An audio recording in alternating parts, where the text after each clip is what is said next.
And I will see you all on the other side.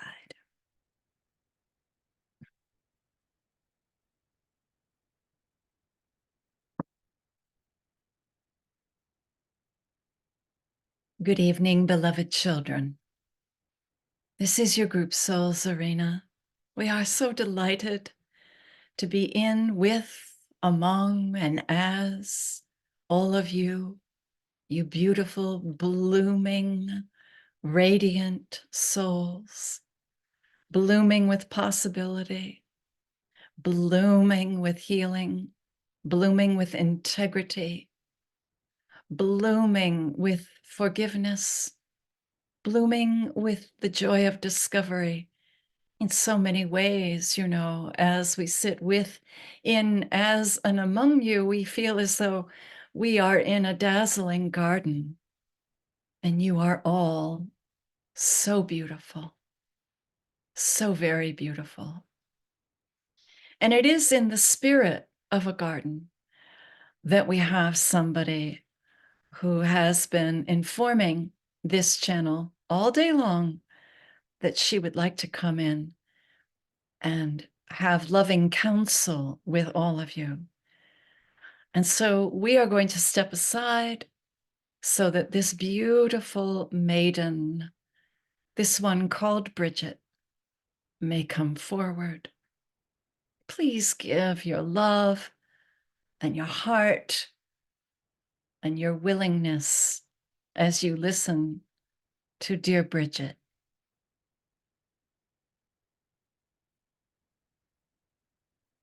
Good evening, my children in spirit. Well, Bridget is one of my names. It is one of many names.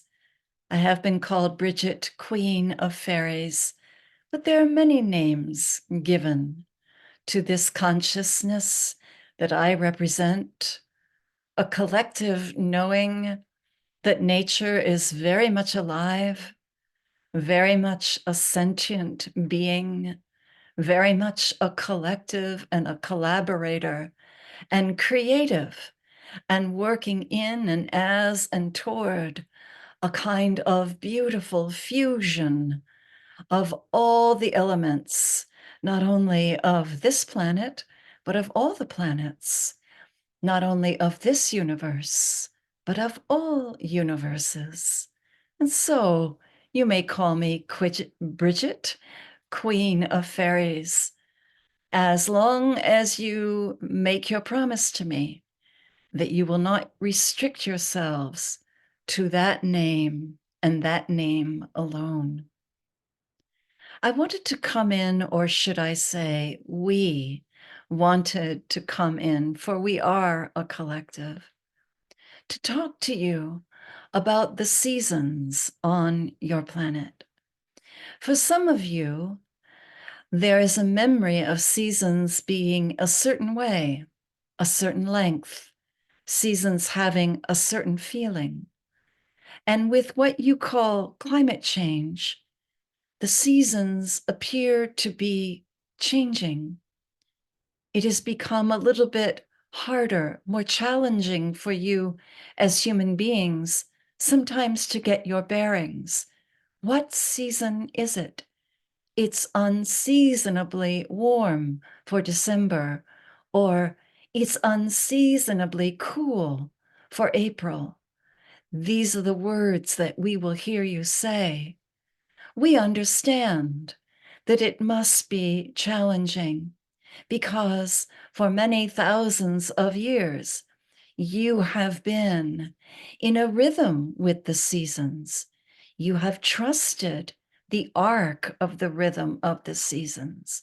You have depended on the knowing that summer will follow spring, and the autumn will follow summer, and winter will follow autumn. You have trusted this great and beautiful lineage of the seasons for thousands and thousands and thousands of years. It has been a huge part of your narrative as human beings. What season am I in now? Am I in the season of doubt? Am I in the season of tribulation? Am I in the season of celebration, of gladness, of curiosity? What season am I in? We have come to speak to you tonight to reassure you that while the seasons appear to be changing, and while, yes, it becomes unseasonably warm in January or December for those of you who are used to cool and crisp Decembers, and unseasonably cool in April and May for those of you who are used to warm and easy springs. We have come to reassure you that although the shape and the parameter and the feeling of the seasons are indeed changing, what does not change and what will never change is what we call being seasonal. Everything has a season. Every single plant, every pebble, every bird, every fish, every flying thing, every crawling insect, and yes, beloveds, every single human being has a season.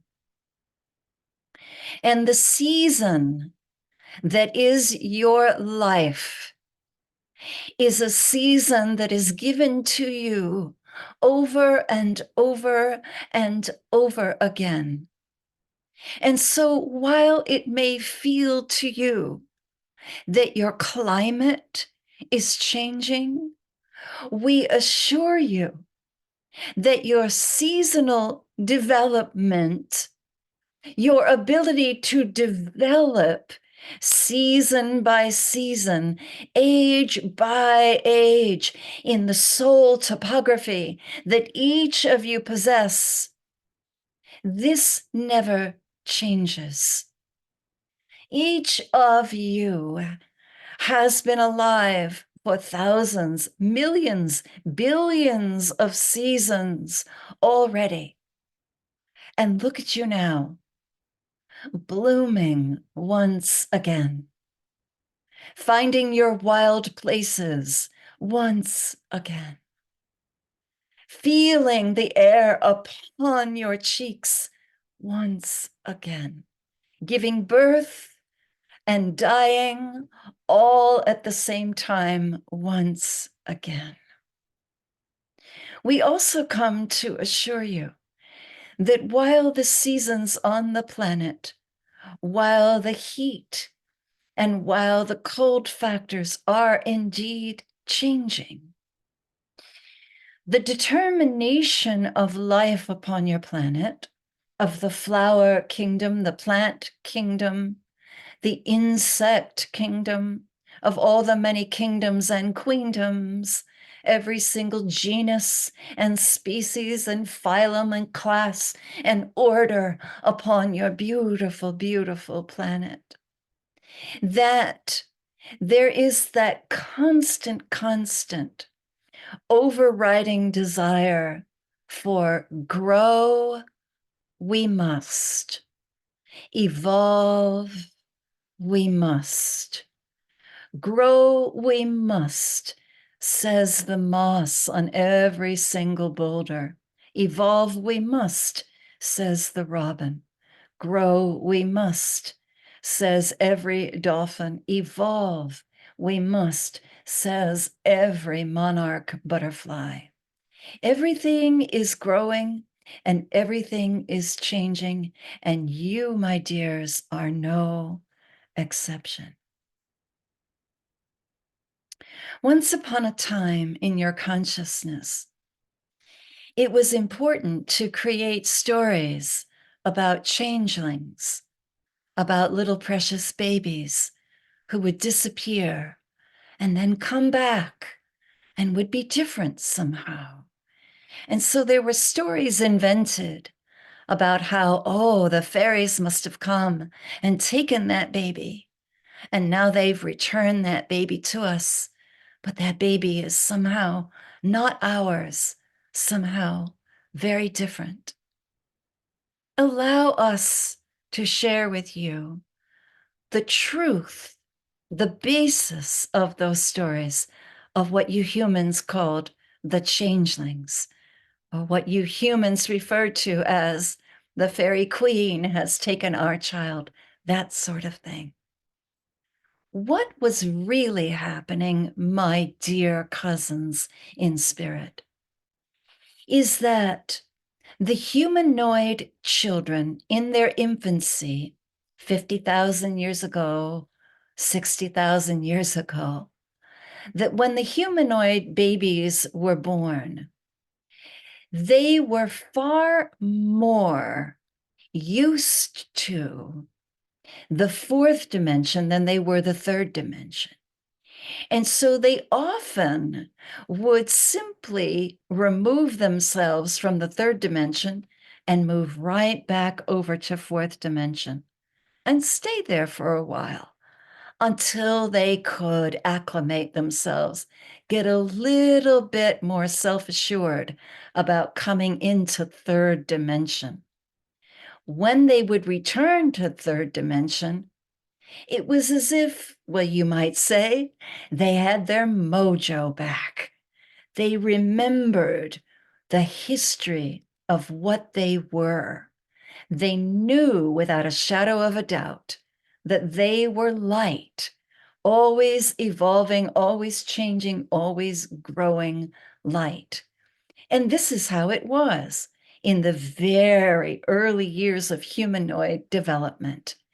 And thus the stories grew, the stories that were passed on in pictures and in folk tales, the stories of little babies being taken. My dears, no baby was ever taken, but babies knew how to move themselves across the bands of energy, easily moving themselves from third dimension to fourth and fifth and sixth, and then back again.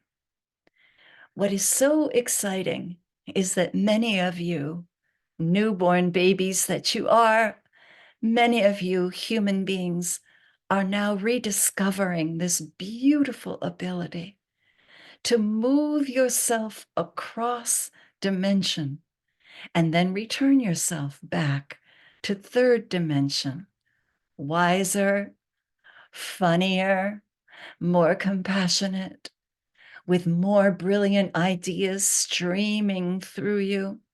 This is now becoming your way of recovery, recovering not only in terms of healing, but recovery in terms of recovering conscious knowing of the fully dimensional selves you have always been. When you were a younger race, you developed the idea of nature spirits, of fairies, and we were delighted to participate in that with you. Are we fairies? Are we nature spirits? Well, sometimes we present that way. But mostly what we are, dear cousins, is we are the life force of every living thing. We are the life force of every tiny grain of sand and every seed and every inch of grass. We are the life force, the communicative life force that moves across the boundaries and brings life in greater and greater dimension. You can call us fairies if you like. We don't mind. You can see us that way if you like. We don't mind. But what we are essentially, dear ones, is that willingness, that commitment of the life force that is in each and every one of you, that willingness to grow, to evolve, to move. And so, yes, the bud of the rose becomes that beautiful open rose. And you may say, oh, look what the fairies have done. But it is the life force that has done this. And it is the life force that you are that will continue to do this. All is one, dear ones, and all is well. It is true that the consciousness of your world is teetering. It is true that your planet is wobbling. It is true that there are many changes that you and all others on your planet are going through. And it is also true. It is also true that you are always, always evolving, no matter what. This is our promise to you. This is our song to you. This is our peace. And our peace we leave with you. And we bless you.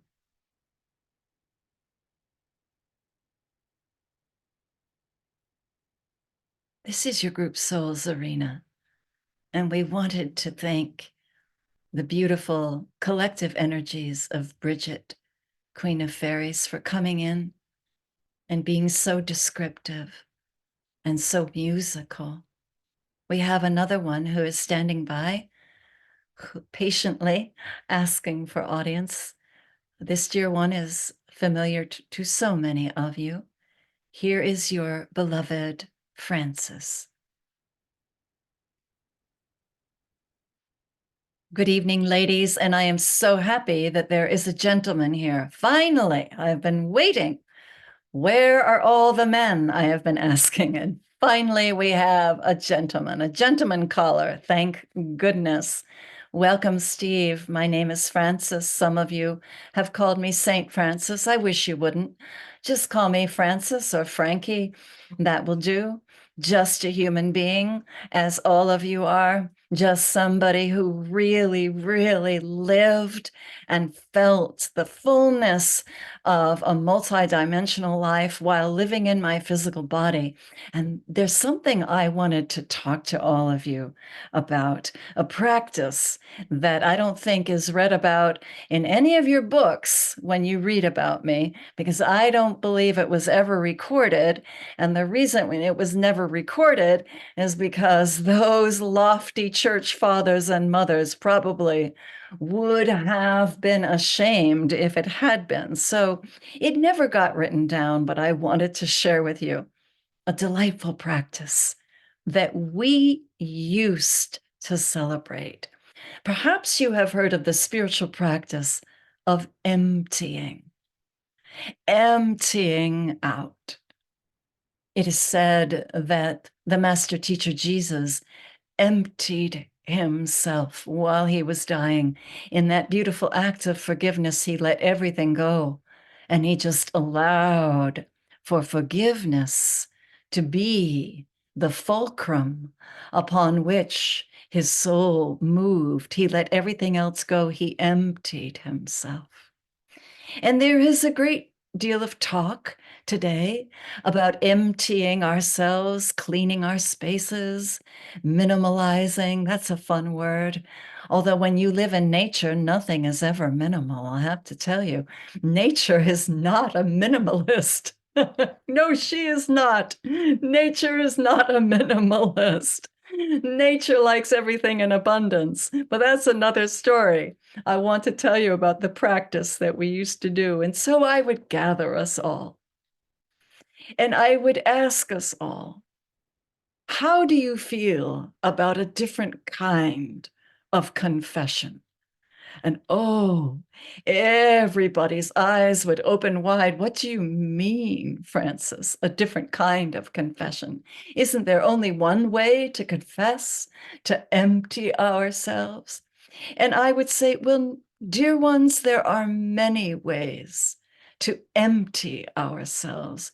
But let me show you now my favorite way to empty myself. Follow me, dear ones, and I would bring them down to a beautiful little, well, I suppose you'd call it a swimming hole, because it was a lovely little place where the water had gathered, and it was deep enough so that you can dive in, you could swim if you wanted to. And there, without saying a word, I would take off all of my garments and jump right in naked. And I would swim. And I would come out naked. And I would say, I have emptied myself. I have emptied myself of my outer garments. I have emptied myself of my personality. I have emptied myself of everything that I thought was limiting. I took it off and I went for a swim. And don't you know it? Everybody took their clothes off and jumped in, and it became a regular exercise. Shocking, you say? Oh my goodness. It sounds as though you were living on a kind of commune. Well, we were, in fact. Certainly we were. It was. Yes, you can describe it that way. But we had an intention that was quite pure. And that intention was to rid ourselves of that which no longer served any purpose in our lives as we understood it. And I was determined to shed my personality. I was determined to do so. I found my personality to really be a thorn in my side. I wanted to let it go. I wanted to take it off. I wanted to be rid of it. I wanted to just be a naked beam of light and nothing more. There were times, I confess, I say to you, I didn't want to be a leader. I didn't want people coming to me for counsel. I didn't want to give people advice. I simply wanted to be. I simply wanted to be and not be reined in by personality. And at that time in my existence, that was the best way I knew to divest, was to literally take the garment off and dive in. Well, many centuries have passed since I and many of my followers enjoyed this beautiful personality dropping exercise. And I have come to understand that, of course, the personality is a beautiful thing, not so weighty nor so fragile, perhaps, as I used to believe it. Not something that is a demon or not something that is particularly an angel, simply a way to move around on this planet. I've come to see personality as something that we obtain in the third dimension so that we can walk around. I've come to see personality as skin. And as I see it as skin, I celebrate it. Now, as I look at all of you, and I am aware that sometimes you struggle with your personalities. Sometimes you like your personalities, but sometimes you do wish that you could just shuffle off that mortal coil of personality. Just jump right out of your skin and just be free. Just be that very light that you are. Well, there's one way to do it, beloved ones. Take your clothes off and jump in a pond. Oh, I'm only kidding. I know that's not possible for many of you. But truly, the way to work with personality, and you have been told this before, is to love it and to see it for what it is, your temporary skin, that's all. And so you can treat your personality the way you would treat your skin. Make sure you don't get too much sun. Make sure you don't get burned out. In other words, your personality cannot be in the world too much. Do not be too much in the world. That's like getting a sunburn for your skin. Make sure that you give your personality time out. Make sure that you protect your personality from the rays of the sun. Make sure that you give your personality all the emotional support it needs. You do this for your skin, do you not? When you drink water, well, drink living water for your personality. Take care of it. It's a beautiful envelope, and it's there to help you succeed. It's there to help you bring love where love appears not to be, and to help you bring light where darkness seems to be. It is a beautiful thing, your skin, your personality. And I love each and every one of yours. Each and every one of you are endowed with beautiful skin and beautiful personalities. Now, when you are ready and you would like the spiritual exercise of taking that personality off, you let me know. There is a pool.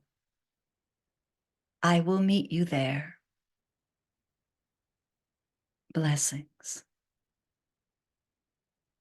And this is your group Souls Arena, and we wanted to thank our Francis for this beautiful, beautiful teaching on personality, on skin, and the desire to be free. We have another speaker who has come forward. Many of you know this speaker well. This is the Yeshua Collective coming forward to speak, not only in the Yeshua persona, but in the persona of Lakshmi, not only as Lakshmi, but as Kuan Yin, not only as Kuan Yin, but as Krishna, not only as Krishna, but as Isis, not only as Isis, but as Buddha, not only as Buddha, but as Muhammad, not only as Muhammad, but as Moses, not only as Moses, but as Oshun, not only as Oshun, but as the Great Spirit. And so for all these very names of the divine, your group Souls Arena is stepping to the side so that the divine collective of personality may speak. Greetings, beloved ones. Our voices are many. For some of you, we may sound like the rush of thunder. For some of you, we may sound like a gentle rain. We will come in as deep or as light as you are willing for us to come. We bring a message which you have heard many times in many lands and many locations and many languages. The Rabbi Jesus said it this way. The Rabbi Jesus said, "In the world you will find tribulation, but be not afraid. I have overcome the world." We are taking this beautiful statement of the Rabbi and interpolating it so that it reads something like this. In the world, we have all found tribulation, but we are not afraid because we have overcome the world. Truly, beloved ones, we have. Truly, beloved ones, There is a collective of ascended mastery that is here, that is a combination of every single school of philosophy that you have ever been involved in. Every single school of endeavor, every single school of thought, every aspect of your religious and spiritual training, it is all here. The Gnostic part of you is here. The atheist part of you is here. The pagan aspect of you is here. The indwelling knower of you is here. And what we, as your masterful divinity, have to say is, yes, the third dimension is a dimension of limit, a dimension where things get shook up, a dimension of decay, a dimension of conflict, and we, all of us together, have overcome this and will overcome it over and over and over again. For so many thousands of years, the sabers and the swords have rattled, and then we have overcome the sounds of war with the beautiful, masterful, echoing message of peace. We have done so over and over, and we will continue to do so over and over and over again. Your world that you are living in right now is not at a climax. Please know your world, the one that you are living right now, is at a beginning. This is merely the beginning of an earth song that is deep and lasting and pays tribute to the divinity of your nature. And you, dear ones, along with every blade of grass and every bird and every swan and every fox and every creature and every tree and every boulder, you, all of us together, we are at the beginning and we are overcoming now. Now we are overcoming now. You have a phrase in your world and we're going to adopt it. You say, and I leave that with you. We're going to say that too, only we will say, and we leave that with you. But as we do so, dear ones, know that we do not leave you by yourselves, for we are constantly with you, constantly as you, constantly raising you, constantly celebrating your beautiful and ongoing evolution. Be not afraid. Be not afraid. You are already overcoming. You have overcome. You have borne witness to the eternal love that you already are. What an amazing accomplishment. And we love you and we bless you. And this is your group Souls Arena, and we wanted to thank this beautiful, masterful collective. And we have one more exercise. Our dear beloved Brother Francis has asked if we would come meet him at the pool. We're going to step aside and allow our Brother Francis to take things forward. Well, I told you I'd be back, didn't I? I hope that you heard that. I didn't have every intention of just leaving you with that thought of meeting you by a pool someday. No, I want to meet you there tonight. I want to meet you there now. So, who's feeling brave? Who's feeling ready? Who wants to have that delicious feeling of taking off all of your clothing, everything you think you know about yourself, and taking a dive into the deep with me, your swimming buddy? Who feels like it? And if you don't feel like it, you don't have to. But oh, I can tell that everybody's smiling and everybody is sensing that, yes, yes, Frankie, I'm ready for an adventure. All right, then. Do you see that beautiful pool?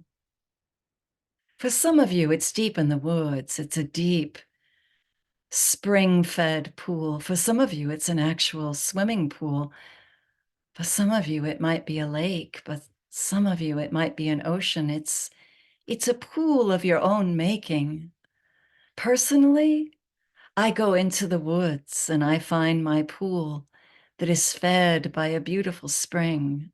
The animals love that pool, and so that's where I go. But you can go wherever you want.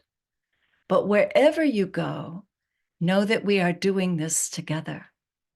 Come with me, walk with me. Take your shoes off so that you can feel the ground or the sand underneath you. Feel and know the moss underneath your feet, cradling you. Feel and know that dark, rich sand underneath you, helping you to move forward. Come to the water's edge with me. Look over into the water with me. The water is so beautiful. And there is a sense of joyful familiarity as you look into the water. It mirrors back, of course, the light that you are. Look at the water. Look at your light. Look at what you really look like. Look at the light that you are. And now slowly, slowly, take those clothes off. Take those shoes and socks and undergarments and take it all off. And as you do so, know that you are giving yourself the experience, the blessed, beautiful experience of taking your personality off. You're just going to take it right off. It's like taking off a wig or taking off a bracelet, taking off a blanket. You're just going to take it right off. And you're just going to leave it there by the side of the pool or the pond or the ocean or the lake or the river. Wherever you are, know that your personality is safe. Nobody will take it. You can just leave it right there. I've left mine there. Doesn't it feel good to stand absolutely naked as the light that you are? And now, dear ones, who wants to swim? Dive or jump or slide, whatever you want. Move yourself into this delicious river of light, this living water, this water that supports you, this water of well-being, this water, this fluid that holds you, that recognizes that you are light and you have always been light. And there is never a time, nor will there never come a time, when you will cease to be light. You are pure light. And as you swim deeply in this beautiful, beautiful ocean or pond or pool or river, knowing that you are swimming once again in the amniotic fluid of your own becoming, knowing that this is what it's like to give birth to yourself all over again. Only this is a kind of birthing in which you birth yourself as light. You allow yourself to be light. What is your name? Your name is light. Your name is light.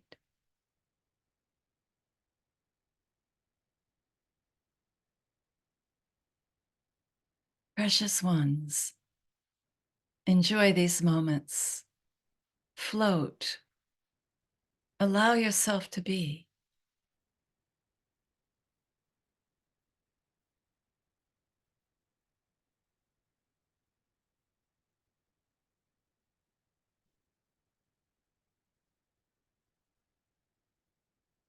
And now, beloveds, I invite you to come on in from the pool. Let's all get back up on dry land. And let's look at our sweet personalities that we left there on the land. And let's hold them up so that we can see how beautiful they are. Who planted these personalities? We did. Who grew these personalities? We did. These personalities are the garden we are. And so, yes, naturally, we step right back into them. We enfold ourselves in this beautiful clothing. We say yes. Yes to being fully light, fully divine, and yes to having this beautiful clothing, this personality, so that we can walk around on planet Earth and attend to all of our classes and say what needs to be said and do what needs to be done and see what needs to be seen and practice what needs to be practiced, so that we can pass the gospel of truth on to everyone, to everything. We are light. We are light. We always have been. We always will be. And now is just the beginning. Bless you, bless you, bless you. Dear ones, I love you so. Bless you. And it's your group souls arena.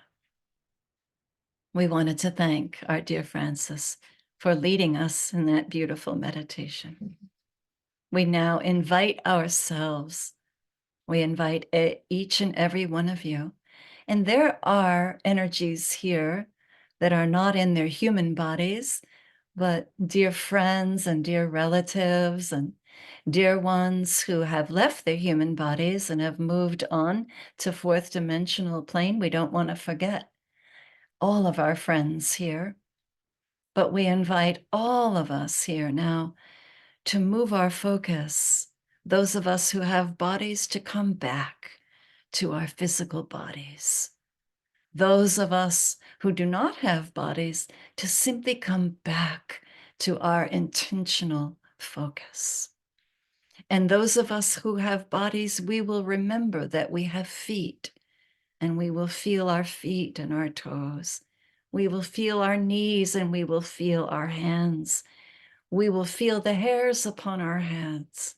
We will be blessed as we remember that we are here to celebrate every inch of our humanity and every inch of our divinity. And for all of this and more, for what we can't even imagine yet, we are blessed. We say thank you, thank you, thank you. Namaste, dear ones.